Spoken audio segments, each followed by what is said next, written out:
16 کے ساتھ۔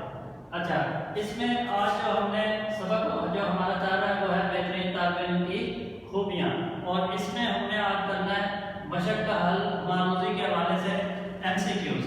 اس کے لیے بیٹا آپ نے اپنی بکس کا پیج نمبر 115 یہ نکالنا ہوگا۔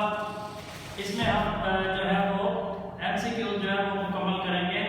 آپ نے نشان لگانے، میں اس کی ریڈنگ کروں گا اور ساتھ ہی درست جواب جو ہے وہ آپ کو بتاؤں گا۔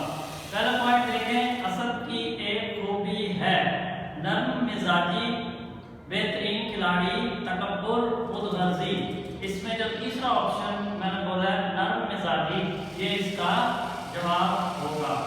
دوسرا پوائنٹ دیکھیں، اسد نے سورہ دلکش انداز میں لکھی کیونکہ اس کے والد اسے سکھا رہے تھے خطاطی، تجوید، ناظرہ، حفظ القرآن۔ پہلا آپشن جو ہے خطاطی کا، یہ اس کا جواب ہے۔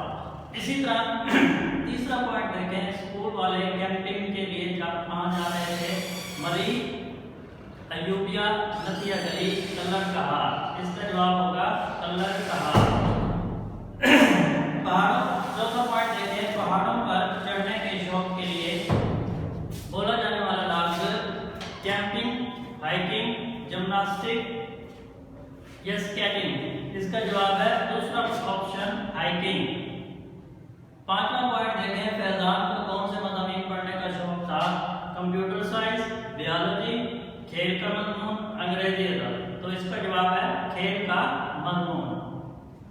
چھٹا پوائنٹ، مثالی طالب علم کے لیے ضروری ہے کہ وہ ہمیشہ جماعت میں اول آتا ہو، تقریری مقابلوں میں انعام حاصل کرتا ہو، دوسروں کی مدد کا جذبہ رکھتا ہو، یا مذکورہ تمام یعنی کہ جن کا ذکر کیا گیا ان سب کا۔ تو اس کا جواب بھی یہی ہے، مذکورہ تمام۔ تو یہ بچوں آج کا جو ہے وہ لیکچر تھا، اسے آپ نے اچھے طریقے سے یاد کرنا ہے۔ اگر اردو کے حوالے سے کسی بھی چیز کی سمجھ نہ آئے تو آپ جو ہے وہ اسکول کے دیے گئے نمبر سے رابطہ کر کے اس کے بارے میں معلومات حاصل کر سکتے ہیں۔ والسلام، شکریہ۔